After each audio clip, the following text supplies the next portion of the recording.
नमस्कार साथियों, आत्ममंथन stenography channel में आपका स्वागत है। साथियों, इस वीडियो के माध्यम से मेरी गुजारिश उन 58% वालों से है जिनको कि रिवाइज रिजल्ट में उत्तीर्ण घोषित किया गया है। साथियों, आपको पता है आपके इस परिणाम को लेकर न्यायालय में एक रिट पिटीशन दाखिल की गई है। उस रिट पिटीशन में क्या मांग की गई है मैं आपको बता देता हूँ। उस पिटीशन के माध्यम से न्यायालय में मांग की गई है जो राजस्थान कर्मचारी चयन बोर्ड द्वारा रिवाइज्ड परिणाम जारी किया गया है उसे कैंसिल किया जाए। साथियों, आपको बहुत अच्छी तरह से पता है कि एक कुशल आशुलिपिक बनने के लिए कितने समय की ज़रूरत होती है। आप इसमें देखेंगे कि आपकी मेहनत सालों साल चलती है, उसके बाद ही आप एक कुशल आशुलिपिक बन पाते हैं। उसी प्रकार आपने अपनी मेहनत को बरकरार रखते हुए एक लंबी मेहनत के बाद आप एक कुशल आशुलिपिक बन पाते हैं। और आपको यह भी बताना चाहूँगा कि राजस्थान में आशुलिपिक की भर्ती एक लंबे समय के बाद ही आ पाती हैं अन्य भर्तियों की तुलना में। जैसा कि यह भर्ती 2011 के बाद में अब 2018 में आई थी, जो अभी भी 2021 में भी चल ही रही है। अब आपका परिणाम जो रिवाइज परिणाम बोर्ड द्वारा जारी किया गया है, वो परिणाम बहुत संघर्ष करने के बाद में आपको, या यूँ कहें उस संघर्ष का ये फल है कि आपको उत्तीर्ण घोषित किया गया है। लेकिन बात यहाँ समाप्त नहीं हुई और आपके परिणाम है उसको न्यायालय में चुनौती दी गई। साथियों, देखिए, आपने जो मेहनत की थी स्टेनोग्राफी के क्षेत्र में, आपको ज़रूर स्टेनोग्राफी ने सिद्ध किया होगा अपने आप को कि आप एक अच्छे आशुलिपिक भी हैं। लेकिन आपके इस परिणाम को रद्द करने की पूरी कवायद 12 गुना अभ्यर्थियों द्वारा की जा रही है, जो कि अनुचित है। साथियों, हमारा किसी से कोई गिला, कोई शिकवा, कोई शिकायत किसी से भी नहीं है। उन बच्चों ने अच्छी अपने रिटन की तैयारी की, पास हुए, स्टेनोग्राफी का टेस्ट हुआ उसमें भी पास होंगे, अच्छी बात है।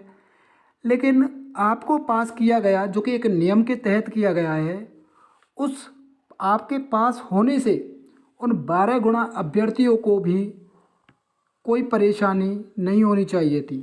लेकिन उन्होंने इसे एक परेशानी का बिंदु मानते हुए आपके परिणाम को कैंसिल करवाने के लिए न्यायालय श्रीमान में दरख्वास्त की है।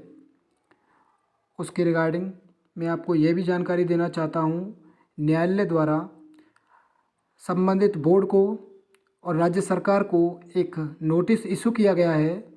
उसमें बोला गया है कि हम जो रिवाइज परिणाम बोर्ड ने जारी किया है उसको कैंसिल क्यों ना करें। इस क्यों का जवाब राज्य सरकार से मांगा गया है। साथियों, आपको पता है कि आपका परिणाम किन परिस्थितियों में जारी किया गया है। इस परिणाम के पीछे आपका संघर्ष, आपने जो अपनी मेहनत के प्रति, एक लगन के प्रति, प्रतिष्ठा के प्रति पूरी कवायद की थी, उसके बाद में ही आपका परिणाम जारी किया गया और जो कि नियम संगत था। लेकिन अब इन अभ्यर्थियों द्वारा इनको बहुत ज़्यादा आपत्ति हुई आपके परिणाम से। ये चाहते हैं कि इनका परिणाम रद्द किया जाए और हमारा जो अंतिम परिणाम है, फाइनल रिजल्ट है, वो घोषित किया जाए। साथियों, अब आप एक बार यह सोचेंगे कि राजस्थान में कितनी भर्तियां ऐसी हैं जो कि मात्र 1 साल में या 2 साल में समाप्त हो जाती हैं, तो आपका जवाब मिलेगा कि नहीं। राजस्थान में जो मोस्टली जो रिक्रूटमेंट होती हैं उनमें बहुत लंबा समय लगता है, जो कि आप भी देख रहे होंगे और हम भी देख रहे हैं। उस समय के दौरान कितनी सारी परेशानियां उत्पन्न होती हैं, लेकिन कभी भी ऐसा नहीं होता है कि एक पक्ष दूसरे पक्ष पर आरोप प्रत्यारोप का दौर लगाए कि सर आपने ये गलत किया है, आपने ये सही किया है, आपको ऐसा नहीं करना चाहिए था। देखिए, आप अपने हक की लड़ाई लड़ सकते हैं।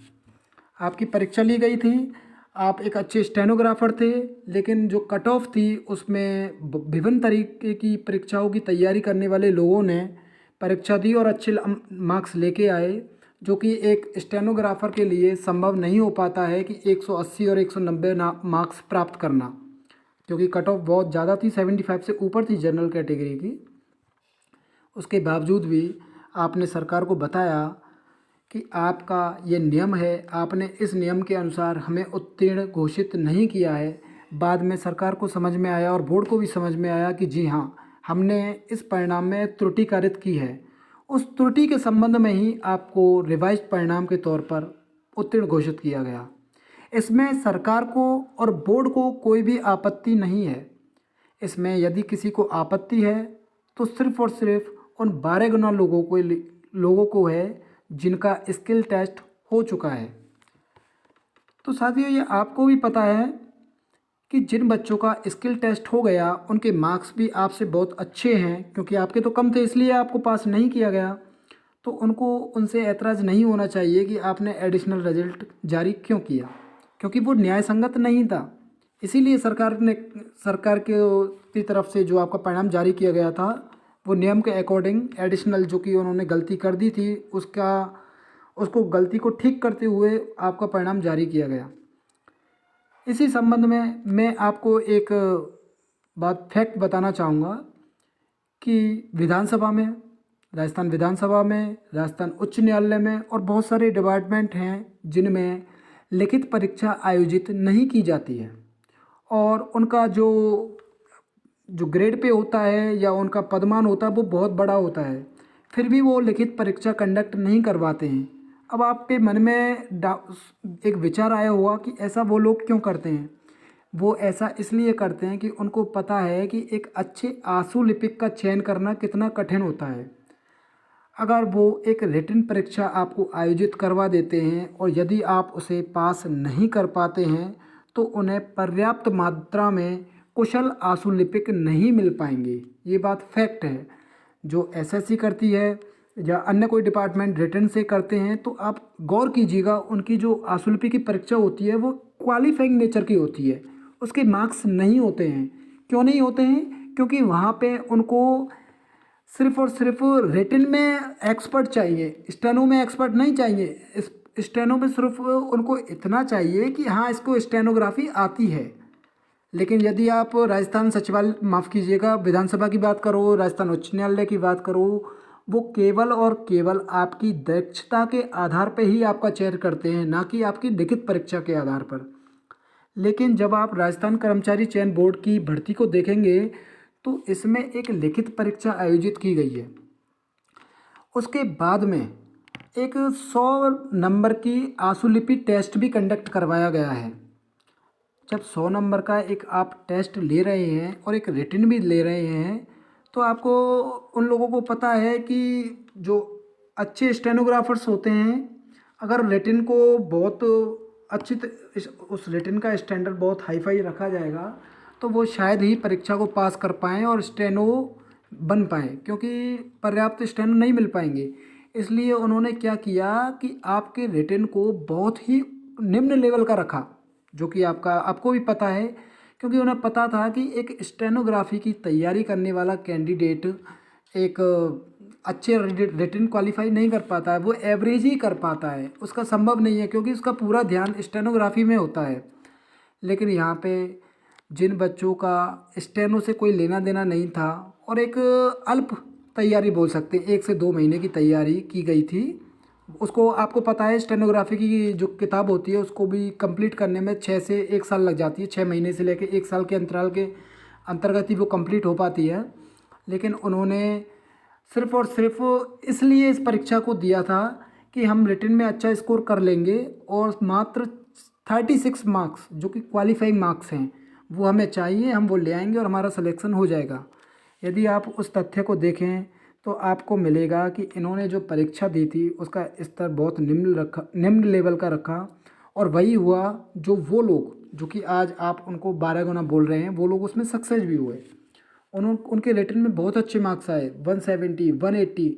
यदि उनकी स्टेनोग्राफी की बात की जाए तो आपको उनकी पॉकेट में कुछ भी नहीं मिलेगा, सिर्फ इतना मिलेगा कि कैसे भी करके अरेंजमेंट करना है और 36 मार्क्स लाने हैं। इस अप्रोच के साथ में उन्होंने परीक्षा दी और उसमें वो सफल हुए। अब आपको पास कर दिया गया, आप एक अच्छे स्टेनोग्राफर हैं, आपकी मेहनत भी 5 से 6 साल की है। अब आपको पास करने के बाद में उनके मन में यह आया कि यदि इन कैंडिडेटों ने स्किल के लिए इन कैंडिडेट्स को बुलाया जाता है और ये अपनी असली आत्मलिपि होती है, जो कुशल स्टेनोग्राफर होता है, उस दक्षता को ये परीक्षा में दिखाएंगे तो डेफिनेटली ये अच्छे से अच्छे मार्क्स लेके आएंगे। और उन अच्छे मार्क्सों को लाने की वजह से इनका सिलेक्शन आराम से हो जाएगा, आराम से वो अपना सिलेक्शन कर पाएंगे। इस चीज़ से उनको बड़ी टेंशन हुई और वो न्यायालय की शरण में पहुंच गए कि आप इसको कैसे भी करके कैंसिल कीजिए, जो कि एक न्यायसंगत ऑर्डर था, जो कि एक मनमाना फैसला नहीं था, ना ही किसी के दबाव में दिया गया था। सिर्फ एक रूलिंग के आधार पर उस ऑर्डर को संज्ञान में लाया गया और उस पर को तामील कराया गया। उसके बावजूद अब ये परीक्षार्थी आपको बाहर करने के भरसक प्रयास कर रहे हैं। तो मैं इस वीडियो के माध्यम से आपको अंत में यही बोलना चाहूँगा कि देखिए, ये स्टेनोग्राफी की भर्ती है, ये बहुत सालों में आती है। ये ऐसा नहीं है कि हर साल और 2 साल, हर 6 महीने में ये भर्तियाँ निकलती हैं, बहुत लंबे अंतराल के बाद आती है। एलडीसी की भर्ती उठा के देखोगे आप तो बहुत ही कम कम अंतराल में बहुत सारी भर्तियाँ आ जाती है, हज़ारों की संख्या में आती हैं, 7,000, 10,000, 20,000। टीचरों की बात करोगे तो हज़ारों में संख्या आती हैं और कैंडिडेट होते हैं, लाखों में कैंडिडेट भी बैठते हैं। और लेकिन स्टेनोग्राफी की यदि बात करते हो तो गिने चुने पद आते हैं, सिर्फ और सिर्फ 1,000, 200, 250, 150। और कितने समय बाद? 5-5 साल बाद, 6-6 साल बाद, 10-10 साल हो जाते, नहीं आ पाते। उसमें भी आपका जो हक होता है, उनको जो दूसरे लोग होते हैं वो कोशिश नहीं ले पाते हैं। इतना भी याद रखना, वो भी नहीं ले पाते हैं क्योंकि वो कुशल आशुलिपिक नहीं होते हैं। वो सिर्फ अपने आप को चेक करने के लिए आते हैं कि हमारा परीक्षा में स्कोर क्या होता है।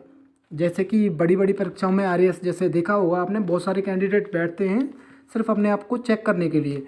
और वो जो आरएएस में भर्ती में जैसे बैठते हैं, वो कैंडिडेट दूसरी परीक्षाएं भी देते हैं, छोटी छोटी निम्न स्तर की, एलडीसी, 4th क्लास, जिनमें ग्रुप डी। वो नौकरी के लिए नहीं देते, वो सिर्फ अपने आप को चेक करने के लिए देते हैं कि हमारा स्टैंडर्ड क्या है। तो लास्ट में आपको सब कुछ समझ में आ गया होगा कि आपके परिणाम को रद्द करने के पूरे प्रयास किए जा रहे हैं और ये इसमें सफल भी हो जाएंगे।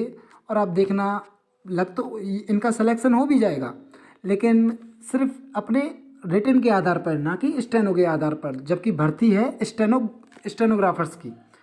तो मैं आपसे सिर्फ अंत में यही बोलना चाहूँगा कि आप अपने हत्याओं के लिए खड़े हों और न्यायालय को बताएं कि हमारे साथ क्या किया था और हमको जो पास किया गया है वो क्यों किया गया है। ये चीज़ आप यदि न्यायालय को बोलेंगे तो न्यायालय के समझ में आएगा। आपको दोस्तों ये बताना चाहूँगा कि इस भर्ती में तकरीबन 15,000 लोगों को पास किया गया था, जो फर्स्ट टाइम से, जो फर्स्ट प्री रिजल्ट आया था पहले। उन 15,000 में तो मात्र और मात्र 7,000 कैंडिडेट ने एग्ज़ाम दिया। उन 7,000 में भी उन्होंने दिया था जिनको 2-4 महीने, 1 साल का ज्ञान था कि हाँ हम थोड़ा बहुत कर लेंगे, 30-40 नंबर अरेंज कर लेंगे, ये कर लेंगे। वो कैंडिडेट थे। और वो कैंडिडेट कौन से थे? उनके मार्क्स सिर्फ कट ऑफ से थोड़ा बहुत ऊपर हैं, ज़्यादा नहीं है, थोड़ा बहुत ही कट ऑफ से ऊपर हैं। और आप थोड़ा बहुत ही कम हो, ज़्यादा नहीं है। लेकिन मैं यहाँ पे उस कैंडिडेट को यह कहना चाहूँगा जिसके 116 अंक हैं, जो कि कम से कम 58% है। यदि वो कैंडिडेट अपना बेस्ट स्टेनोग्राफी का टेस्ट देता है तो डेफिनेटली वो सिलेक्शन का हकदार है। और इनमें क्या किया बोर्ड ने, एक चीज़ और कर दी इसमें कि आपके जो आपका रेट, जो इस दक्षता परीक्षा हुई है, उसमें बोर्ड ने कहा कि जो कैंडिडेट 360 शब्द सही लिखेगा हम उसको पास घोषित कर देंगे। मतलब ये हुआ कि बाकी के 640, 650 शब्द यदि वो गलत भी लिखता है कोई प्रभाव नहीं पड़ेगा। मतलब ऐसा पूरे इंडिया में कहीं पे भी नहीं होता है। और इंडिया की बात नहीं करते हैं हम, सिर्फ 2011 आरपीएससी द्वारा जो भर्ती आयोजित की गई थी उसकी बात करते हैं।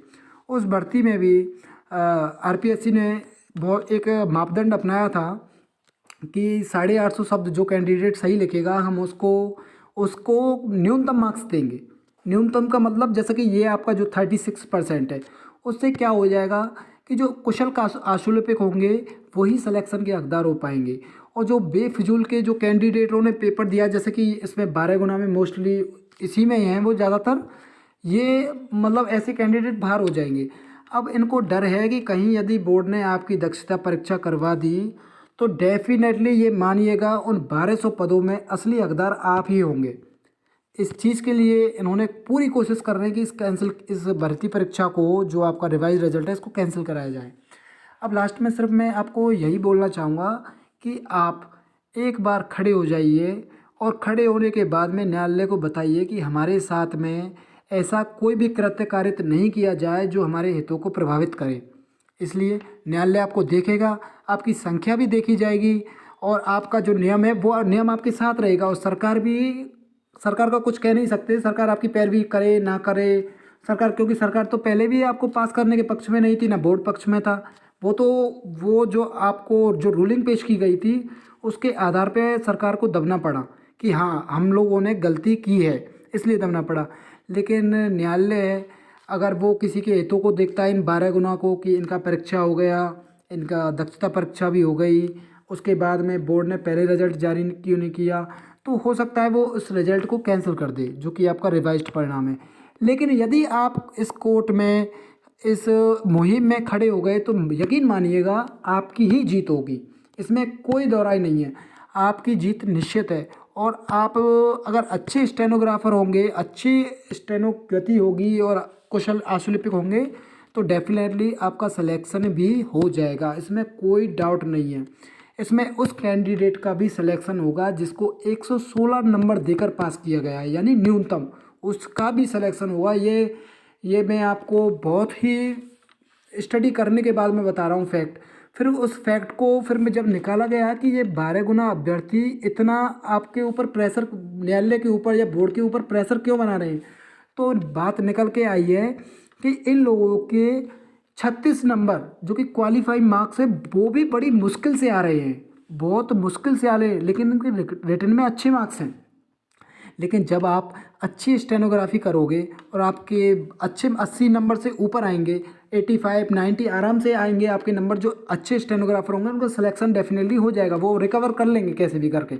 इस हिसाब से इसका डर इनमें 12 गुना लोगों में बना हुआ है और इसी वजह से ये अब न्यायालय का सहारा ले रहे हैं और बोर्ड पे प्रेशर बना रहे हैं कि आप हमारा परिणाम जारी करो, ये करो और वो करो। तो मैं आप लोगों से लास्ट में यही बोलना चाहूँगा कि आप अपने इस जो ये पिटीशन लगाई गई है जिसमें आपके रिजल्ट को कैंसिल करने की मांग की गई है, उसके एवज में आप भी लोग खड़े हो जाइए और डटकर मुकाबला कीजिए और आप अपनी तैयारी को जारी रखें। आप यकीन मानिए आपका सिलेक्शन निश्चित होगा। जो मैं सिर्फ उन लोगों की बात कर रहा हूँ जो 116 पे भी पास है और अच्छा स्टेनोग्राफर है। देखिए मैं उसका समर्थन नहीं करता जिसको स्टेनोग्राफी नहीं आती है और इस परिणाम में पास कर दिया है या वो पहले परिणाम में पास कर दिया है, वो मैं उसके बारे में जिक्र नहीं करूँगा क्योंकि आपको स्टेनोग्राफी नहीं आती है तो आप पास कैसे हो जाओगे। मैं सिर्फ उन्हीं लोगों से निवेदन करना चाहूँगा कि जिन लोगों ने सालों साल मेहनत की है और उस मेहनत के फलस्वरूप आपको पास किया गया है और आपकी दक्षता परीक्षा भी कुछ महीने बाद में आयोजित की जाएगी, लेकिन उस दक्षता परीक्षा को रोकने के लिए और आपके परिणाम को कैंसिल करने के लिए इनके द्वारा पूरे मापदंड अपनाए जा रहे हैं। तो मैं आपको बार बार यही विनती कर रहा हूँ कि आप कैसे भी करके इन लोगों से आपको नहीं लड़ना है, ना इनसे कोई बात करनी है, ना इनको कोई भी आरोप प्रत्यारोप लगाना है इनके ऊपर। आपको न्यायालय की शरण में आपको जाना है और आप उनको जो कथा है जो भी है उनको बताना है कि सर हम लोग इतने सालों से तैयारी कर रहे थे और हमारे साथ में ये हुआ है, जो कि न्यायालय को ऑलरेडी पता है, लेकिन उसने बोर्ड को बोला है कि आप एक बार बताइए कि हमें इन बच्चों को आपने पास कैसे कर दिया। और दोस्तों आपको न्यायालय में जो 36% वाला जो इनका जो फॉर्मूला है उसको भी चैलेंज करना है और आपको डेफिनेटली उसमें आप सक्सीड हो गए, क्योंकि बोर्ड के द्वारा जो कल परसों का जो ये नियम है वो मनगढ़ंत है, वो आर्बिट्री है। वो उसको अपने हिसाब से बनाया है इन लोगों ने। कोई कोई ऐसा रूल्स रेगुलेशन नहीं है। हाँ, रूल है 36% का है, लेकिन उस 36% का निर्धारण एक अलग तरीके से किया गया है, जो कि आरपीएससी ने 2011 में किया था। लेकिन इन्होंने 36% तो रखा, लेकिन उस नियम का अनुसरण नहीं किया गया और अपने मनमाने तरीके से कि हमें सिर्फ 360 या 380 शब्द सही चाहिए, उसके बाद में आप कितना भी गलत लिखो हमें कोई लेना देना नहीं है, हम तो आपको इतने मार्क्स क्वालिफाई कर देंगे। तो दोस्तों आपको भी पता है कि ऐसा पूरे इंडिया में कहीं पे भी नहीं होता है कि आप 600 गलती करो और 700 गलती करो। न्यायालय की बात करें तो लेकिन जो अपनी राजस्थान हाई कोर्ट है उसमें भी पर्याप्त मात्रा में स्टेनो नहीं मिल पाते। 80 की स्पीड में, 70 की स्पीड में क्यों नहीं मिल पाते हैं? वो इसलिए नहीं मिल पाते हैं क्योंकि वो कुशल आशुलिपि का ज्ञान नहीं रखते हैं। अगर उनका रिटन कंडक्ट करवा दिया जाए और जो उनका 30% 25% फिक्स कर दिया जाए कि सिर्फ आपको इतना मार्क्स लाना है, तो जो स्टेनोग्राफी की तैयारी करने वाले हैं वो तो बिल्कुल ही भूल जाएं, बिल्कुल ही भूल जाएं कि आप भविष्य में कभी स्टेनोग्राफर बन सकते हो एक गवर्नमेंट जॉब के लिए। बिल्कुल नहीं। इसीलिए ये लोग कभी भी रिटन कंडक्ट नहीं करवाते। और अधीनस्थ बोर्ड ने भी चलो रिटन कंडक्ट करवाया, ठीक है, आपने लेवल भी उसका बहुत सरल दिया, वो भी ठीक है, लेकिन आपने जिस भर्ती को कराया जा रहा है, आशुलिपिक भर्ती कराई जा रही है, उसमें आशुलिपिक भर्ती का आप कुछ भी सेंस नहीं रखते हो। सिर्फ आप अपने मनमाने तरीके से कि 360 शब्द सही लिखिए और हम आपको पास कर देंगे, ये किसी भी तरीक़ा से वैध नहीं है। ये बिल्कुल गैर कानूनी था और ये बिल्कुल नियम के विपरीत था। इसकी भी पैरवी न्यायालय श्रीमान में की जाएगी, जिनको बताया जाएगा कि इस प्रकार से यदि न्यायालय को लगेगा कि वास्तव में इन लोगों ने ये गलती की है, तो वो न्यायालय, आप यकीन मानिए, उसमें भी ऑर्डर करेगा और आपके हक में ऑर्डर आएगा। इसमें निश्चिंत रहिएगा, क्योंकि यहाँ पे न्यायालय में सत्य की लड़ाई होती है, झूठ की लड़ाई नहीं होती। झूठ के आरोप लगाए जाते हैं, एक पक्ष दूसरे पक्ष पे आरोप लगाता है। न्यायालय का काम होता है कि सही कौन है इसको डिसाइड करना। तो इसीलिए मैं आपसे अब बोलना चाहूँगा कि आप अपनी स्टेनोग्राफी की तैयारी भी करें और आप अपने रिजल्ट को कैंसिल ना करवाएं। ये मैं इसलिए बोल रहा हूँ कि यदि आप कोर्ट में अपनी तरफ से जवाबदारी पेश नहीं करेंगे और एक थर्ड पार्टी के रूप में उपस्थित नहीं होंगे, तो यकीन मानिए कोर्ट आपके जो रिवाइज्ड परिणाम है उसको कैंसिल कर देगा। इसमें कोई डाउट नहीं है, कैंसिल कर देगा। फिर आप न यहाँ के रहोगे ना वहाँ के रहोगे, कहीं के नहीं रहोगे। इसलिए ये लोग जिस तरीके से आपको परेशान करने की कोशिश कर रहे हैं, तो आपको उस परेशानी से घबराना नहीं है, आपको उस परेशानी का डटकर सामने करना है। और दोस्तों लास्ट में सिर्फ इस वीडियो के माध्यम से जो भी कोई आगे की कार्रवाई होगी या आगे की कोई प्लानिंग होगी, हम इसको बताएंगे। और हमारे चैनल को लाइक कीजिए और सब्सक्राइब कीजिए। मिलते हैं नेक्स्ट वीडियो में। धन्यवाद।